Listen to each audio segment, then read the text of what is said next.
Thank you, Commander Schmidt, for that wonderful introduction and for your steadfast devotion to our country. I want to thank all of our distinguished guests with us today, including HUD Secretary Ben Carson, VA Secretary David Shulkin, and former Secretary of Defense Bob Gates. Where is Bob Gates? Bob Gates has been so great. Tell you, he started off saying bad things about me, and then he said great things, and now I like him. Thank you, Bob. It's a great honor to be back here with all of my friends at the American Legion and your national convention. I want to thank Governor Sandoval for being here. Dean Heller is here someplace or will shortly be here. He's caught the first flight out. So I want to thank Dean Heller, Senator, for being here. The American Legion embodies the spirit of patriotism that is the true source of our strength and the best hope for our future. You love our country, you cherish our values, and you definitely defend our great American flag. No doubt about that.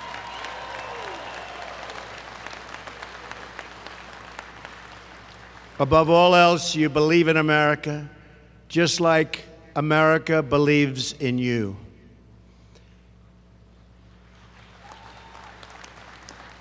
Today, we are here to honor you for the sacrifices you have made to defend our nation and preserve our way of life. But we're also here for another reason.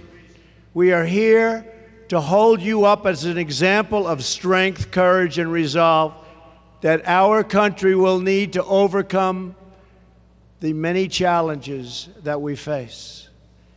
We are here to draw inspiration from you as we seek to renew the bonds of loyalty that bind us together as one people and one nation. Those who wear the nation's uniform come from all different backgrounds and from every single walk of life. But they are all united by shared values and a shared sense of duty. They are all part of one team with only one mission in mind. Most importantly, they're all Americans, and they work together, they fight together, and they sacrifice together to defend our magnificent home. Thank you.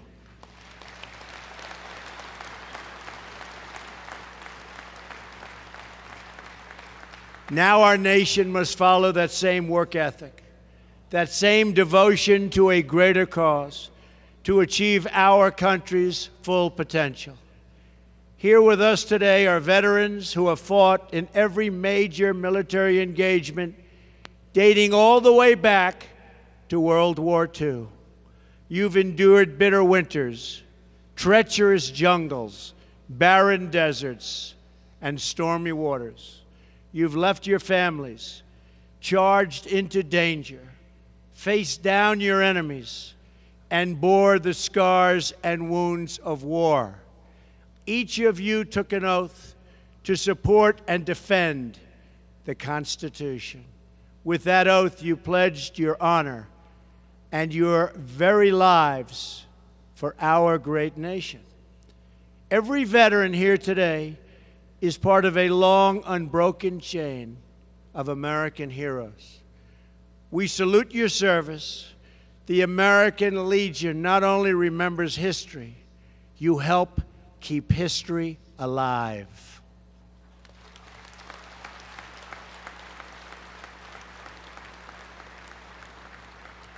You teach young Americans to have pride in our history so that they will have confidence in our future. History and culture, so important. For generations now, the American Legion has taught our young people the principles of Americanism.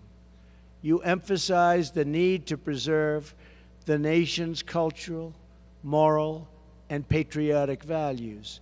You encourage the observation of patriotic holidays.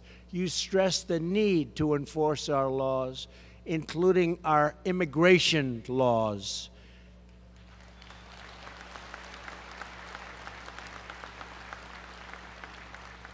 You teach the responsibilities of citizenship and the importance of the Pledge of Allegiance. True. So important. And you do it all, as your motto says, for God and country.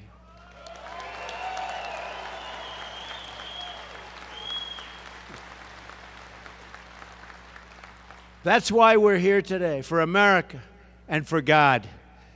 But to fulfill our patriotic duties, we must take care of our great veterans.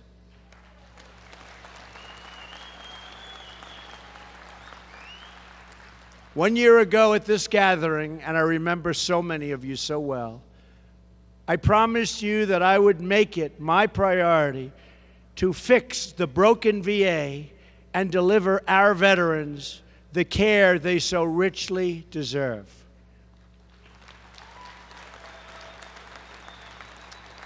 And you see what's been happening. Now you have a true reformer in Secretary David Shulkin. He has done an incredible job. He's working night and day to implement the 10-point reform plan that I discussed with you last year. Already we have made incredible progress. We are publishing wait times online for every VA facility, so you know what the wait is. We've delivered same-day emergency mental health services at every VA medical center.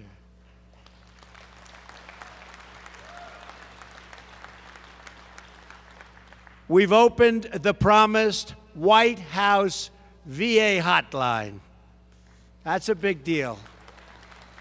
That's a big deal. We've dramatically increased the number of veterans approved to see the doctor of their choice and signal legislation to continue that very important choice program that I spoke to you about last year.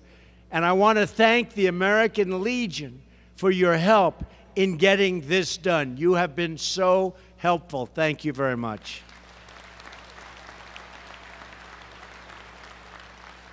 Something that they've been trying to pass for 40 years, and we've passed VA accountability legislation. So if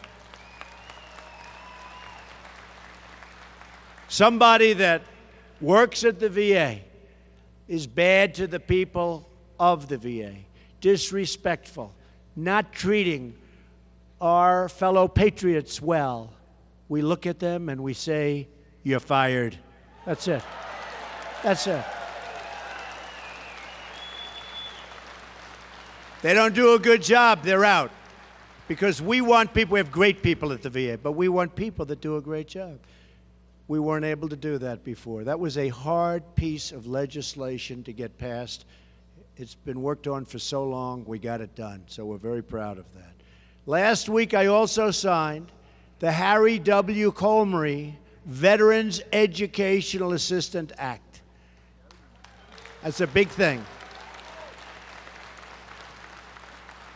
This legislation bears the name of one of the first members of the Legion, your past commander, a man who wrote the original draft of the first landmark GI Bill in 1944.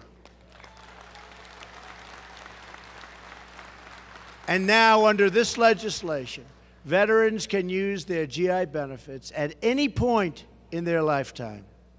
Some difference. And in just a few moments, right here on this stage, I will sign another historic bill that the American Legion helped us deliver, the Veterans Appeals Improvement and Modernization Act. And you all know what that means. Right? No longer will veterans be kept waiting for years to get an answer to their appeals. They will receive timely updates, and they will get decisions much more quickly in a fraction of the time.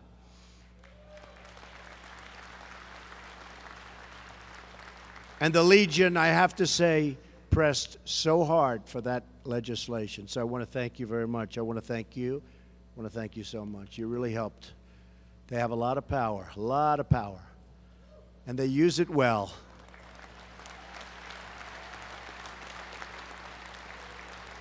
When I spoke to you last year, I also promised that we would build up our military, and that's exactly what we have done. I am proud to report that we have worked with Congress to achieve a dramatic increase in defense spending this year. We are committed to expanding and improving a state-of-the-art missile defense system to shoot down missiles in flight. And we're getting better and better and better at it. It's actually incredible what's taking place. And we will develop new surveillance and long-range strike capabilities to prevent our enemies from launching them in the first place. In every foreign policy decision, thank you.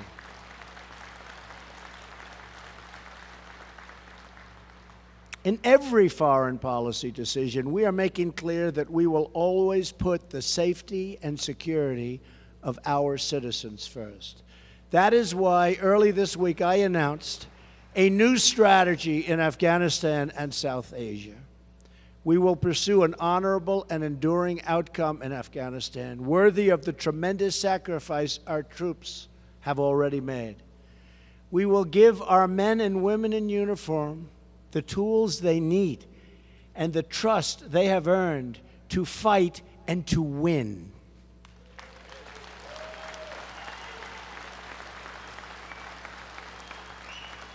And we have made, as you have been reading and seeing, tremendous progress in the fight against terrorism. Just over a month ago in Iraq, Mosul was liberated from the barbaric rule of ISIS. We are stripping terrorists of their territory at a record clip. Their funding, their networks, and the false allure of their ideology. And I will tell you, we're going to start working very hard on the internet because they're using the internet at a level that they should not be allowed to use the internet. They're recruiting from the internet, and we are going to work under my administration very hard so that doesn't happen. No longer are we using our military to build democracies. Instead, we're forming a coalition of nations that share the aim of stamping out extremism, defeating terrorism, and pursuing stability, prosperity, and peace. Through the generations, America has always prevailed, not by military might alone, but also by the strength of our spirit. And we have in this country today such spirit. I see it when I meet the people backstage. They're so proud once again. I must say, much more proud than they were last year at this time. They are feeling very good about our country. Very, very good about our country. Because our people have always had that will to endure and to overcome. This is now the challenge of our times. We must ask ourselves who we are, what we stand for, and what together we can achieve. If American patriots could secure our independence, carve out a home in the wilderness, and free millions from tyranny and oppression around the world, then that same spirit of strength, courage, and resolve can help us create a better future for our people today, a future like even our people have never had before in this great country. That's what we're aiming for.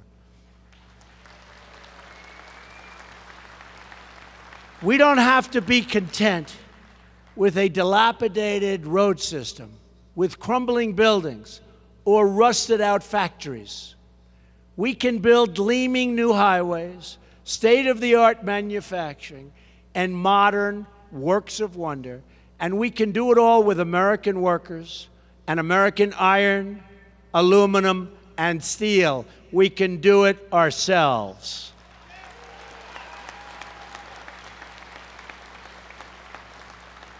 We do not have to accept the economic decay of once thriving hubs of industry, where they leave and they let all those jobs go, and those companies move to other countries. We've stopped that flow, and companies are now coming back into the United States, and I am so proud of that. We can bring new jobs to Pittsburgh and Detroit and Baltimore and help struggling communities thrive and dream and prosper. We do not need to limit the potential of our children by trapping them in failing government schools. Every child should have the chance to explore their talents, pursue their passions, and know the joy of achieving their ambitions.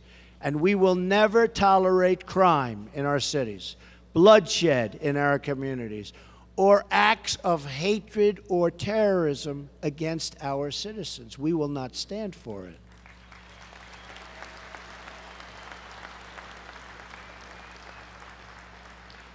We will always support our great law enforcement personnel.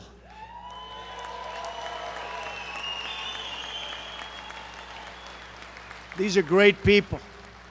Build bridges of trust and cooperation and keep our families safe. It is time to heal the wounds that divide us and to seek a new unity based on the common values that unite us. We are one people with one home and one great flag.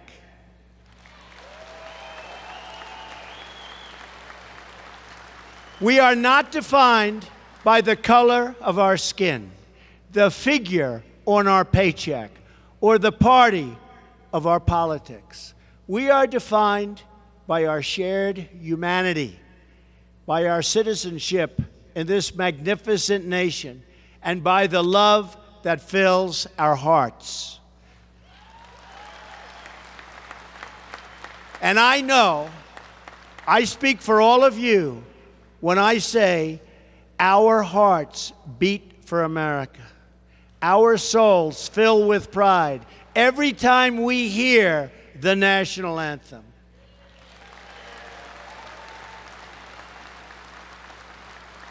This is the spirit we need to overcome our challenges, to pursue our common destiny, and to achieve a brighter future for our people. We will win. Watch. We will win.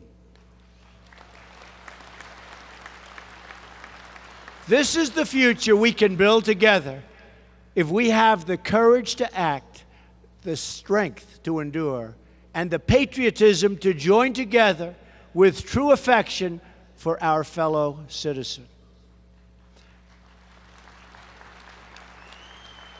I want to close with the story of a hero who defines the spirit of service and sacrifice, a man whose strength, patriotism, and courage knows no bounds.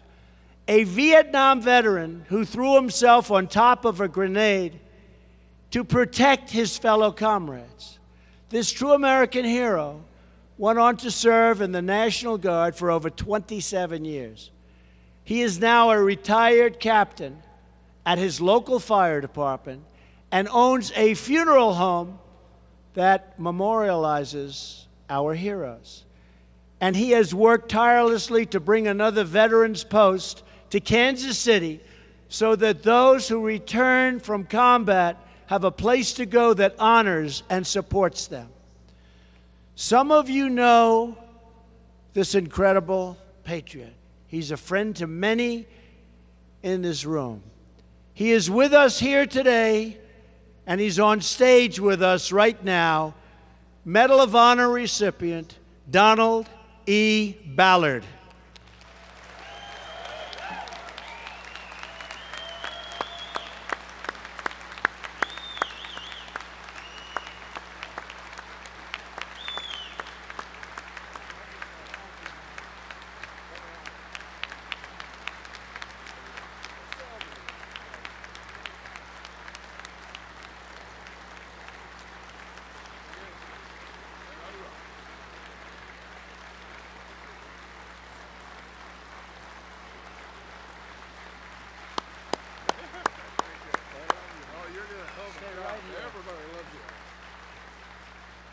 He's got to say a word, right? This wasn't in the planning. Do I have your approval? Yes, sir. Come on, Don, get up there. There is no greater love than someone that loves this country, and I believe we've elected the right leader to lead us out to drain the swamp. Thank you. I'm with you. Thank you, I traveled Don. with you before you were elected. Thank you so much. much. See, that's very risky of me. That could ruin the whole day for me. If he got up and said the opposite, I would be in trouble. So thank you, Don. That was very risky. I didn't know what was going to happen. I had a pretty good idea. But Don, on behalf of the people of the United States, I want to thank you for your courageous service. You inspire us all. Today, we are reminded that the greatness of our nation is found in our people like Don. As long as we have faith in each other and confidence in our values, then there is no challenge too great for us to conquer. We are people. We are people who love. We are people with heart. We are people who adore. We are people that are great.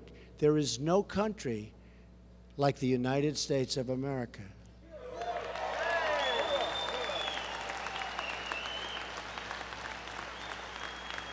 We have no division too deep for us to heal. And there is no enemy too strong for us to overcome. Because in America, we never lose faith. We never forget who we are, and we never stop striving for a better future. Together, we cannot fail. We will not fail. We will make America great again, greater than ever before, I promise.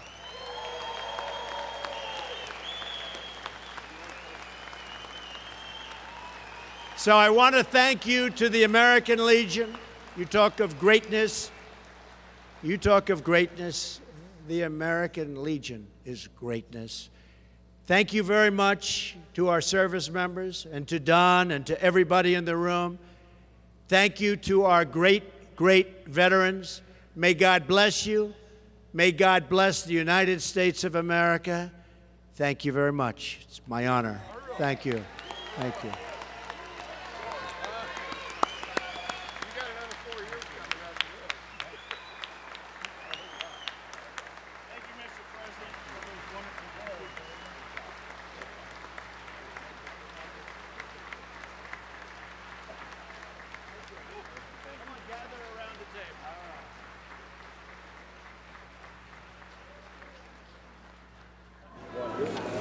I love you, Trump! Thank you. We love you too. Thank you. This is a big one.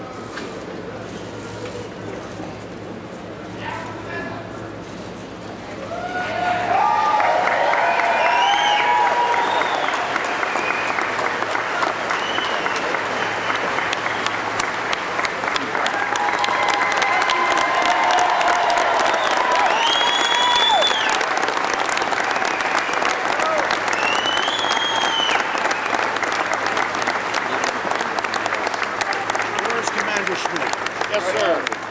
Thank you, sir.